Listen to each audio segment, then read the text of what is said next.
Yes, guys, welcome back. Welcome back. I hate to say I told you so, but the double pivot between Ryan Gravenberch and Dominic Soboslai works. What it does mean, though, guys, it means the fan favorite might have to hold bench for a little while. Jokes aside, let's break it down. Let's have a little look and see, what the numbers were like. I'll give you my thought process in terms of what I saw yesterday. But as always, guys, make sure we're smashing the like button, subscribing to the channel if you're new, and leave your thoughts in the comment section down below. But the double pivot, guys. Look, yesterday Liverpool played Atletico Madrid, one of the most strongest defensive sides in Europe. Obviously, Simeone has been there for a minute. They normally play a 4-4-2. So Liverpool kind of expected, a difficult game. It was a difficult game because they can play football, but they also can defend really well. But we're very good in our own right as Liverpool as well. But looking at, the ratings of the players yesterday, looking at the way we set up yesterday, I wanted to see this midfield pivot. I'm not gonna lie to you guys. I'm not gonna sugarcoat it. I believe this is the midfield pairing we need to use going forward. I think it offers the most balance. I think it offers everything you need: energy, work rate, positioning, understanding, whatever you guys need as your double pivot, whatever you think a double pivot should look like, this is the one. And I've been wanting to see it. I've been wanting to see it. I've asked for it because sometimes when you see something, you always, without no evidence, you can never really tell or share it and make people understand where you're coming from. And sometimes I find that the most difficult because sometimes I see these things, but it's sometimes difficult for me to convey it across for you guys to kind of understand what I see.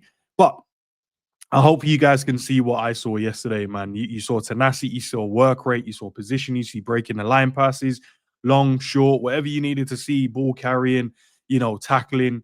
All of it was there from those two in the middle of the park, and I was very very happy in terms of what I saw yesterday. Look, yes, Liverpool left it late again to win. We threw away a two-goal lead again. That's the third time this season. Bournemouth, Newcastle, and now Atletico Madrid. Can we continue doing that? No. But hopefully Liverpool can figure this out and find a way to try and get the balance right between the whole team. But yesterday was one of the best I've seen us play in a while. But let's just break down the two players in our double pivot. Ryan Gravenberch yesterday obviously got an assist for Mo Salah's goal. Most fouled player, he was getting fouled a lot with that Gravenberch turn. You guys can see the top, different gravy.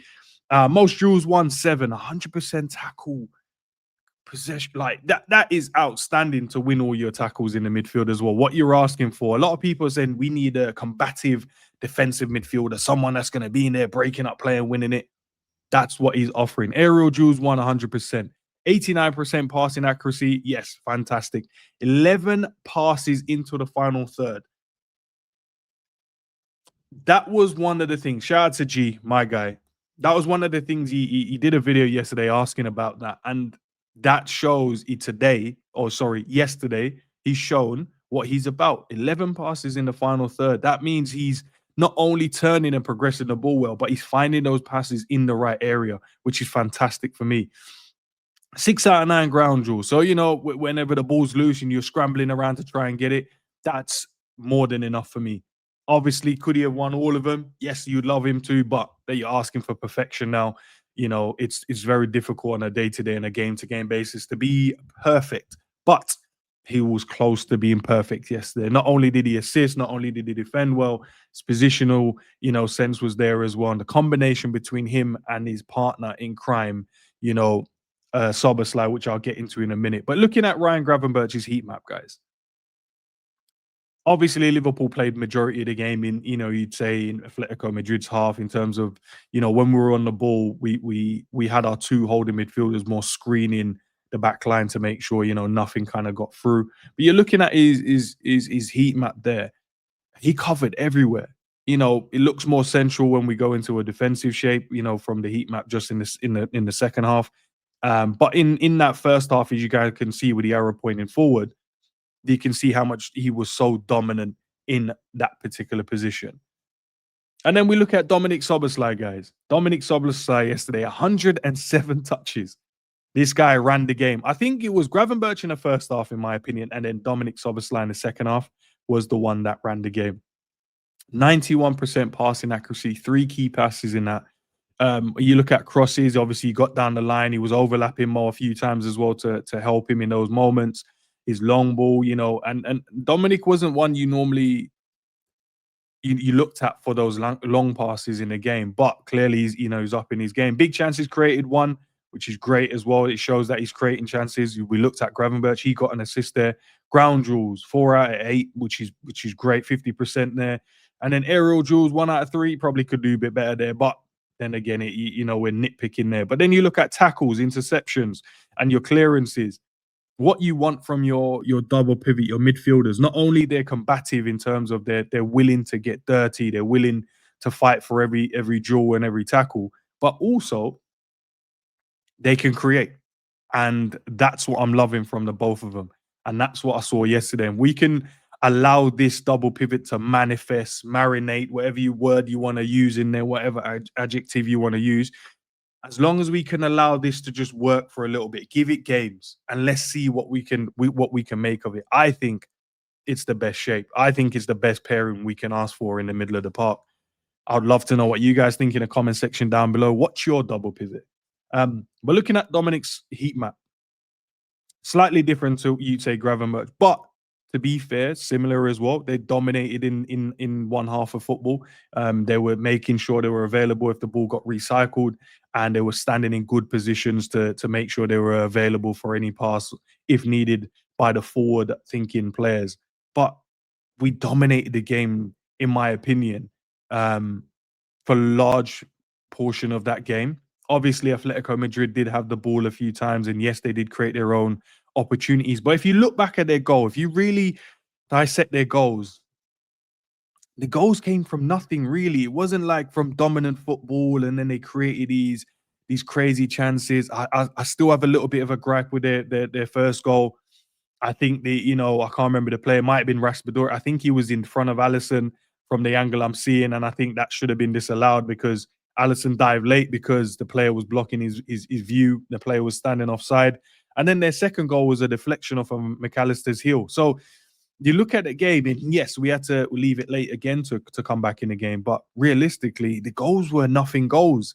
The goals were nothing goals. Other than that, Alisson didn't have much to do, if we're being totally honest. So, and that's primarily down to these two in the middle of the park as well, nullifying a lot of their attack, nullifying, anything that can aspire in terms of them creating an opportunity. So it was beautiful to watch those two in the middle of the park. Yes, guys, let's take a look at the 11 that started the game yesterday. You got Robbo, Virgil Canate, Frimpong in your back line, Alisson in goal, your double pivot of Ryan Gravenberch, SZOBOSLAI, Florian Wirtz, Gakpo, Isak, and Mohamed Salah starting the game. But let's have a look, because our double pivot is key for me in this team, and I think it's going to be key going forward, in my opinion. But as I said, I think a lot of people have their own type of double pivot they would like to see. Sometimes it's players within the squad, sometimes it's players that you potentially could go out there and sign. I've heard Walton, I've heard Baleba as potentially the guys coming in, but I think this works for me. And as I said, I think it offers everything combatively. I think it offers creation in there. I think it offers so much energy as well, aggression, determination. So I think it works for me. But look, let's have a little look. I want to highlight these two, Ryan Gravenberch and Dominic Soboslai. For me, these two in here have the best understanding I've seen currently in a double pivot in world football. I think it's telepathic between them in the way they want to play, the way they want to press, the passes. They're always available. They know when to go, when to sit, and it feels like I look at them and I'm like, are they actually communicating? Because it feels so seamless in terms of what they're trying to do in that middle of the park. And I think they both complement each other so well. Gravenberch got that lanky frame. If you look at a few of his tackles yesterday, you think the player went by him and he just slide tackled, nicked that away, and then his turn, the drop of the shoulder in the midfield, and turning and getting away, and the acceleration to run past the players and leave them for dead. If you were watching the game yesterday, And then Dominic Soboslai, the energy he shows. He chased back yesterday. He was hurrying players. He was, he was in the defense, clearing up. If he was screening in front of the line, winning those tackles, and then the speed and the energy of him to carry the ball away from players in and around him. And then there was a pass. I don't know if you guys noticed it when he played it with the outside of his foot to Salah on a counter attack, and just the energy to just get up and down, up and down, up and down, but also having that calmness around the midfield and always being available. So look, I want to make sure these two get their praise within the team. I think they were fantastic yesterday in the way they worked yesterday, and I think, look, for me personally, I think we need to keep these two as our two holding midfielders going forward. Yes, it does mean, Curtis Jones. It does mean McAllister. You know, even our boy Wataru. It probably won't get as many minutes as you would say, because if these two are fit, I would say play them, unless you need a bit of rotation, a little bit of tiredness. You don't want to get them to a stage where you've run them into the ground, so it makes sense to kind of rotate and stuff like that. But for me, if they're fit, they're ready, they're hungry to go, play them too. Play them too. And then if you need to rotate them off, if we're winning the game and we're comfortable, then you can make those changes to keep their legs fresh as well. But look, do I expect them to play in the FA Cup, Carabao Cup, and stuff like that? No. Do I expect them to play in every Champions League game? Potentially no, because there's some games where you could potentially rotate and use the squad well, as Arne Slot has openly spoken about. But for me, I think that these are the two that works well. So not only I want to highlight them as well, I want to show you guys a little bit of the connection between the two of them. Actually, I want to show you this too. These three for me, I think these three as well. Florian Wirtz, I'll add him into the equation as well. I think he was fantastic yesterday in what he was doing. Yes, excuse me. The rivals will say he's not scored, he's not assist, he's not got an assist. Fair enough. It's a fair comment to use if you're having surface level conversation. If you're having low IQ level of conversation, yes, the banter, yes, all of that great stuff. He hasn't done anything based on that particular metric. But if you watch the game with your eyes and not with the bottom of your feet, you clearly see the player is causing so much trouble. He's dropping in between the lines, he's running in behind, he's creating opportunities. He's always he can dribble past players with ease. You know, can he get a few more shots away? Yes, you'd like him to, but he's that style of player. He likes to get on the ball. He likes to create. He likes to just be elegant while he's playing, elegant in the game, and allow the people around him and to utilize him so they can flourish. He ain't lying. But as I said, if you listen to the rivals, which many people do, you won't see the benefit of him. You won't see what he has been doing. And listen, some people might say, look, you're trying to defend the player. Obviously, he's a Liverpool player, so you defend your own. But it's not about defending him. It's about watching what he's doing and not making up agendas and narrative. If you actually watch the game, and I urge and I encourage you guys to watch him play, watch what he does. Yes, would you like him to be a bit more stronger on the ball at times? Yes, but he's new to the Premier League. He's probably not used to some of the players being so aggressive. Obviously, you play for a team like Liverpool, you're not going to get the time to settle on the ball. You're not going to get the time to do what you want to do because they know how dangerous you can be as a player. But if you witnessed and watched what he did yesterday, you wouldn't have that mindset at all. But I thought he was fantastic yesterday.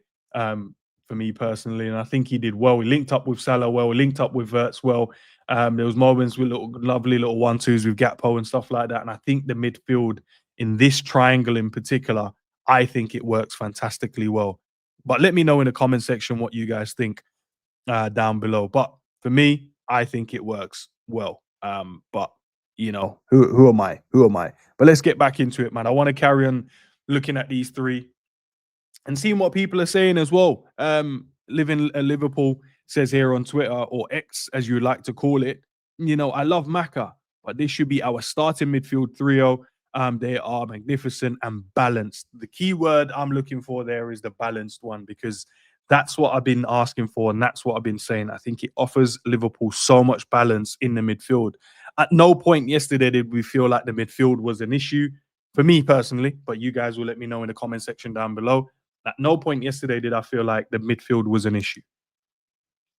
And normally when we're having these conversations, like, oh, I would love this type of midfield, or I want that, the Belabers, the Whartons in the world.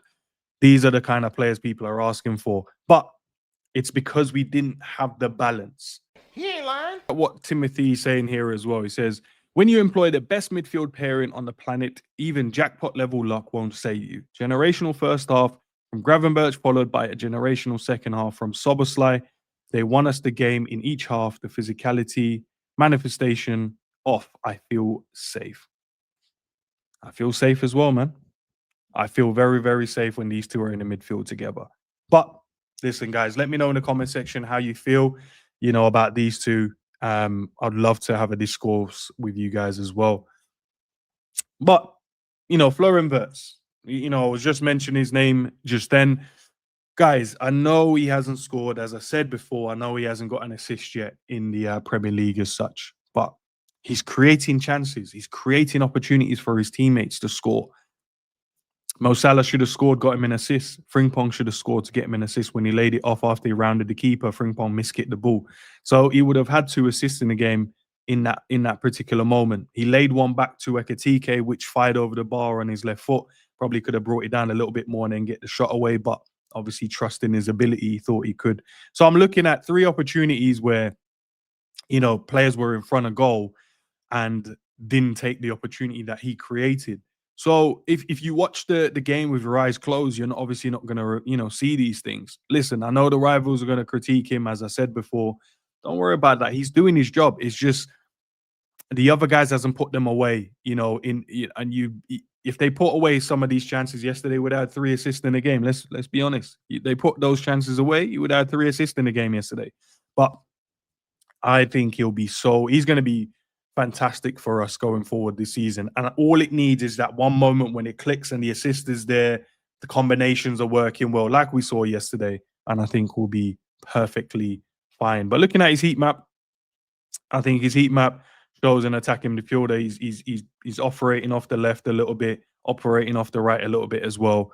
And he went on the left wing yesterday as well, didn't he? After a while, I think he was in the second half when the Ekitike went up front, and then I think it was Mac went in the 10 or Sobo, and then he went out to the left-hand side, which I thought worked well. And before Rio then came on, I think it worked well. So the things that we've been asking for, the things that we've wanted to see is kind of coming to fruition. But looking at Mo Salah, guys, Mo Salah, King Mo, finally, we get the performance. And the performance I've been asking for, the performance that we've been looking for, hasn't been something where we need 10 step overs. We don't need you to be perfect. The only difference in Mo Salah's performance yesterday, he got involved in the game. He ain't lying. He didn't stay out wide. He didn't stay there and hope for the ball to come to him. He got involved in the game. And that's all we've been asking for him, especially on our channel. We've been asking for him, get involved in the game, or you're too much of a top-class player. You're a world-class player not to be involved in the game. So it was fantastic to see him get involved. But looking at his numbers, he's got a goal yesterday. The assist is dubious for me. I don't know, he shot. Robbo made the best, but hey, listen, he was the last one to touch it before Robbo scored. Let's say he meant the pass. So a goal and assist yesterday. But creating chances, 3 big chances, created 2. Obviously, Ekitike should have put away the one yesterday as well. My only little gripe with it was he could have been on the floor just to make the chance a little bit easier. The ball coming in about ankle. I wouldn't say ankle, it's probably about knee height. Kind of have to try and get over it, cushion it. It's a lot more difficult to take those chances, even though it's in front of goal. But a lot across the floor would have been perfect as well. But should have scored regardless of it anyways. But as I said, maybe it's just the coach in me that's looking at things where you could have made it a little bit easier for your players in and around you. Passing completion 84%, which I think is dope as well. It's nice. I think his last one was like 60 or 70.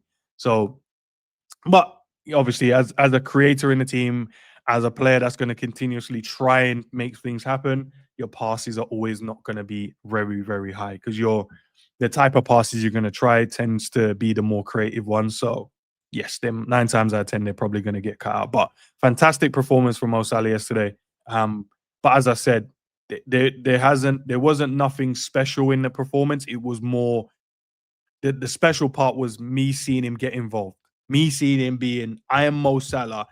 I need to get involved in the game of football because when he's involved, when he's playing well, Liverpool play well. And I think the last 4 games where he's kind of just stood out the way, stood out on the right hand side, hugging the touchline, staying at the game, not getting involved, that's where the poor performances come from. I don't need you to score in every game. I don't need you to assist in every game. But when you get involved and you're making things happen and you look energetic and you're getting on the ball, you're playing those lovely 1-2s, you're very, very difficult to stop. Let's continue that into the Merseyside derby, please. But yeah, his goal was fantastic. The lovely little out wide, laid it inside to Gravenberch, and then he continues his run. As he continues his run on the inside, Gravenberch lays it back into his path, and then Mo Salah holds off 3 players to then slot it. That goal was one of the most difficult goals I've seen because the touch, the balance, the strength that he showed in this particular still you guys can see here or picture. Yeah, words can't describe it. It's crazy. But hats off to him, man. Fantastic goal as well. Alexander Isak made his debut yesterday, guys. I would love to know what you guys think about Alexander Isak because I was gassed.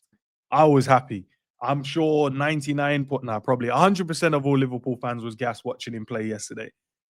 Listen, we used the word aura for Virgil, and rightly so.